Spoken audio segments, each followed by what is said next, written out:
Hello and welcome to another video in my podcast, and it has been a while since I recorded a video, and there's a reason for that, which I will go into, but today it is Monday the 15th in the morning, and I usually don't film in the morning, but that's how it worked out better today. And the days are getting pretty short and the light is not a lot these days, so I'm trying to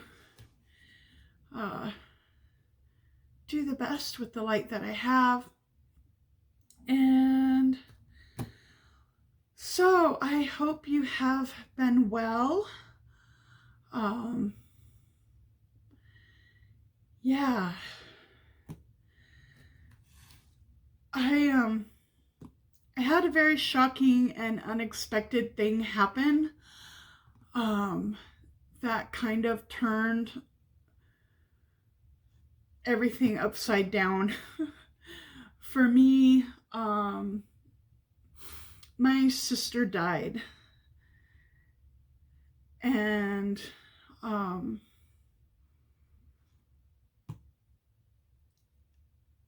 she hadn't been ill. It was just a very sudden, very immediate thing with her heart.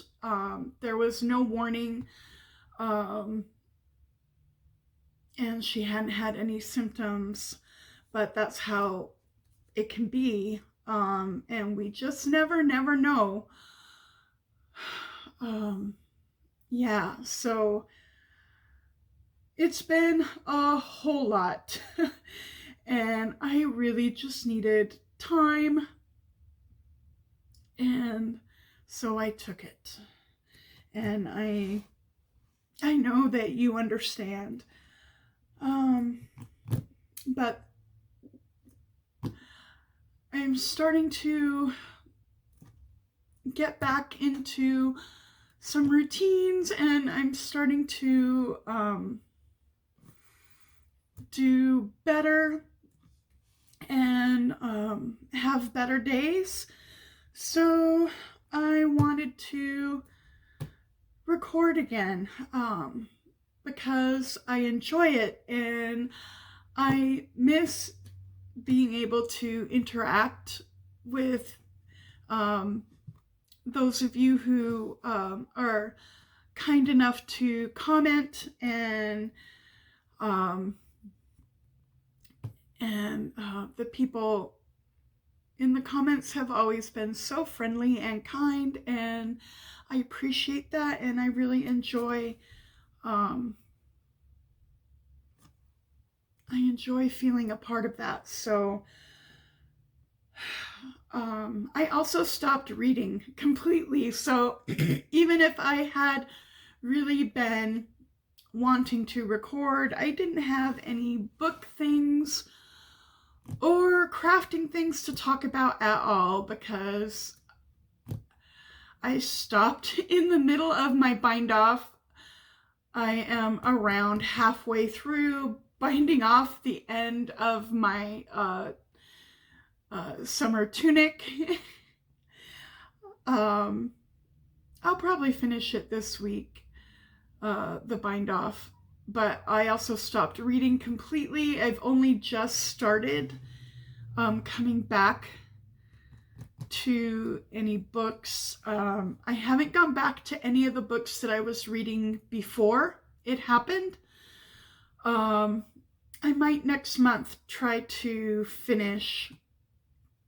There are 3 books that I abandoned, and maybe next month I'll go back, and one of them I'm halfway through. That should be not difficult to finish, but I'm not sure how far I was in the others. But this week a few days ago, I did start a totally fresh book, and it is science fiction, so it's not rooted in recognizable reality. I needed something just really, really different, something not grounded and rooted in the real world, and something to take me away. And that's what sci-fi and fantasy does, and it does it really well. So I started an audiobook. Audio for me is a good way to ease in. So I got from the library the audio book of Winter's Orbit, and it is a space opera, sci-fi.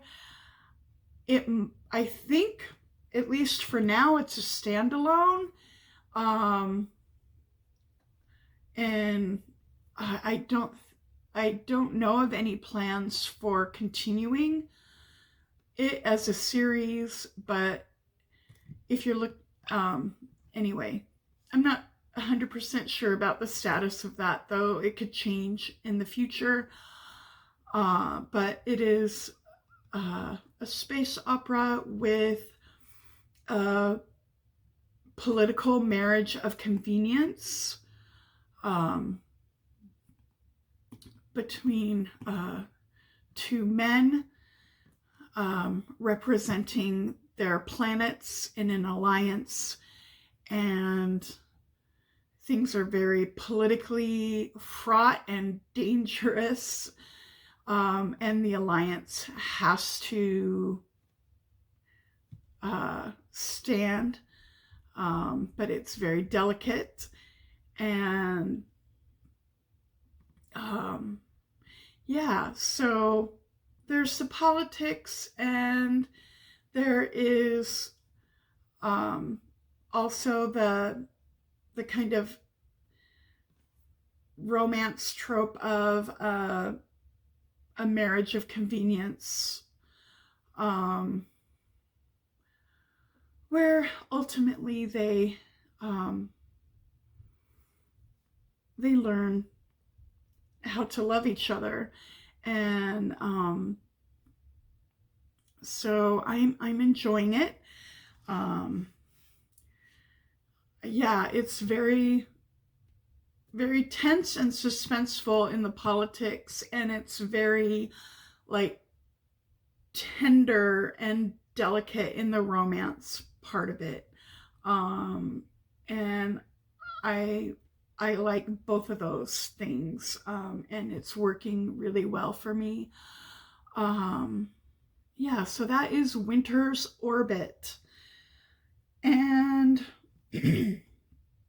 that is the only book that I am reading right now, but I intend in the very soon to begin reading Axiom's End by Lindsay Ellis. This is another sci-fi. I am still really wanting to stick with escapism and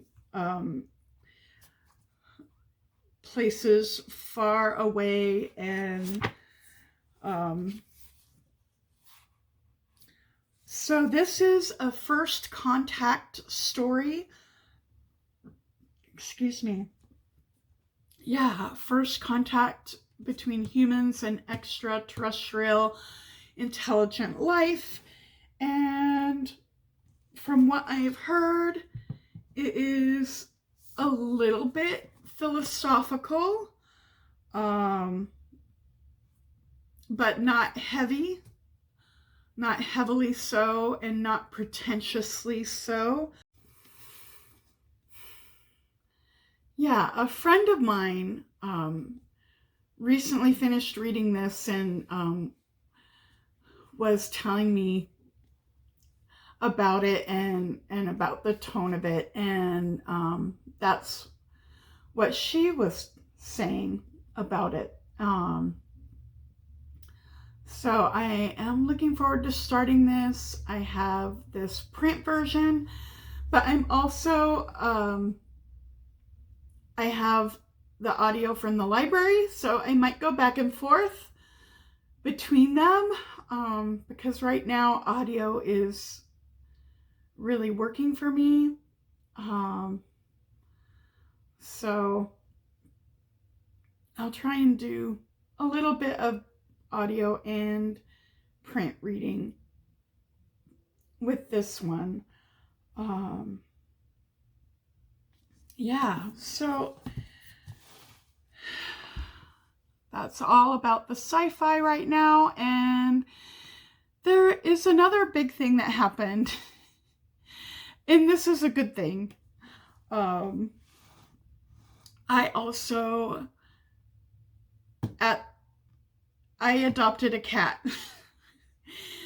And yeah, and I'm really happy that I did that. And this cat I got from the vet. She came from a really difficult and traumatic life before. So she is very, very fearful and anxious, and she's going to need a lot of time to adjust and to build her confidence and to get comfortable. But when I met her at the vet,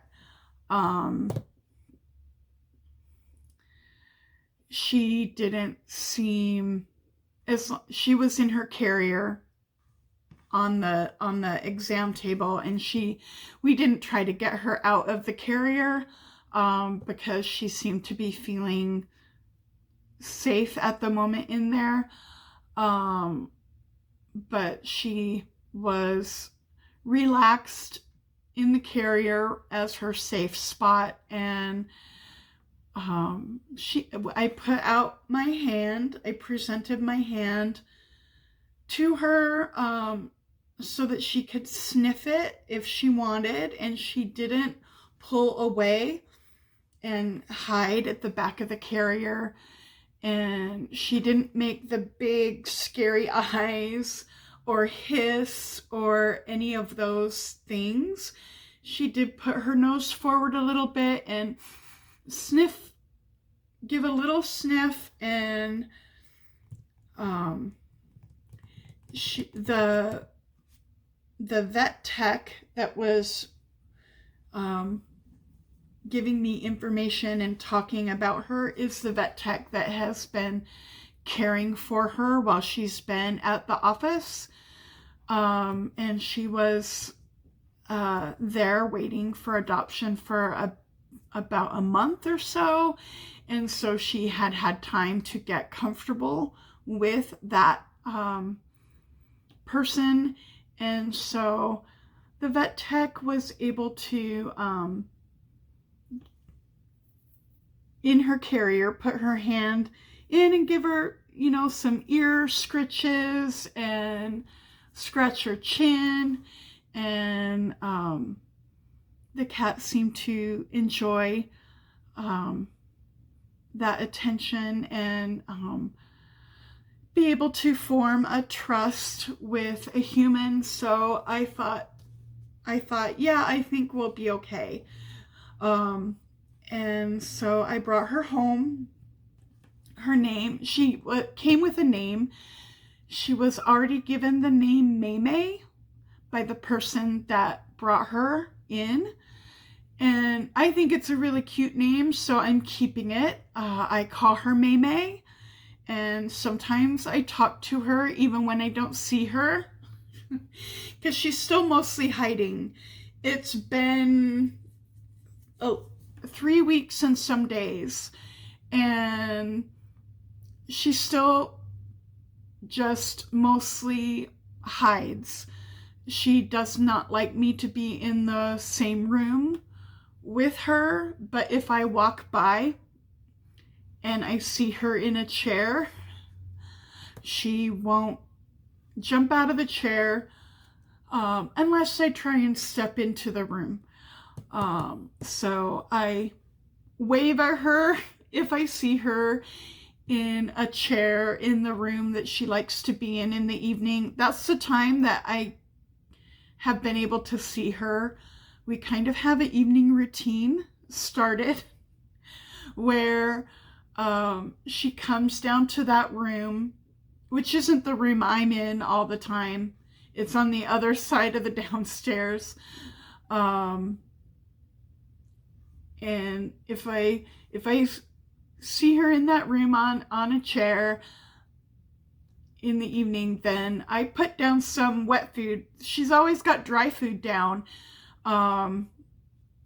because that can just stay down. It doesn't go bad. But the vet did say that she likes wet food, and wet food is good for pets. So after I see her in the chair, then I go into the room next to it, which is the kitchen, and I put down some wet food, and then I leave, and then when I'm in the other area, then she'll go into the kitchen and she'll eat her wet food. There's one that she didn't like though, so I'm not going to buy that flavor again. I'm trying different flavors, and she did not like the chicken and tuna. Not a fan of chicken and tuna together, so I won't buy that one again. But yeah, she's eating and drinking and using the litter box just fine. So all that is going well. And she's a black and white tuxedo cat. Really cute. And someday I'll get a photo or maybe a short video, but I don't have any photos or videos to share yet. Yeah, not able to do that yet. But I also did go to a bookshop, and I bought a comfort. It was a little bit of comfort shopping. It was just comfort to be at the bookshop, and I found a comforting book. So I did that, and this is the book. Look at that illustration. I think it's ink and watercolor. The Book of Cat Poems, and it is edited by Sarah Maycock and Anna Sampson, and it has so many famous poets and other famous authors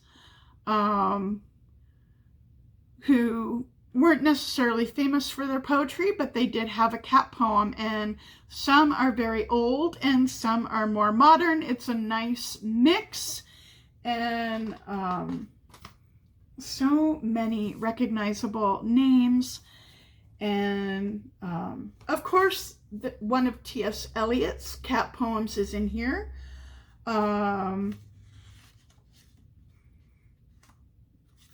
As well as Tiger by William Blake, but also, and Christina Rossetti, yeah, is in here, but more modern people too. Like Margaret Atwood has a poem in here.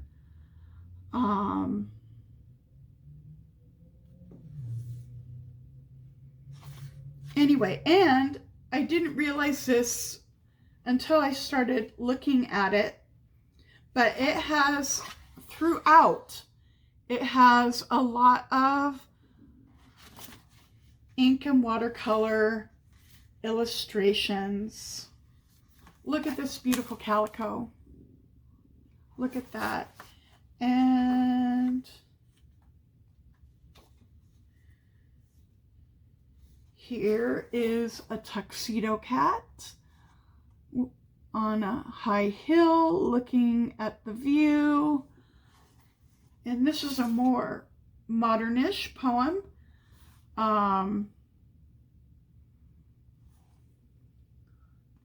Should I read it? I'm going to read it.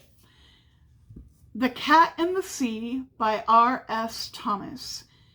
It is a matter of a black cat on a bare cliff top in March, whose eyes anticipate the gorse petals. The formal equation of a domestic purr with the cold interiors of the sea's mirror. And the cat is looking over the sea from the top of the hill. And yeah, so I've been enjoying reading a poem or two from here. And that's been lovely. So that is where I am and what is going on. And I also have been watching the new episodes of Doctor Who. The first episode of Doctor Who Flux, which is what they're calling this series. It's 6 episodes. There have been 3 aired so far, and I've watched all 3 of them. The newest one aired last night. So it's been nice to have some new Doctor Who. That's been something also to distract me and something to look forward to. Even though I'm a little bit meh on these new episodes. Yeah, we'll see when it's complete if things really pay off. I'm holding out hope, but to be determined. But I am watching it and kind of enjoying it and just appreciating having some new Who to look forward to. So I hope that you are doing well and that your family and all of your loved ones are well and safe, and take care, and talk to you next time. Bye bye.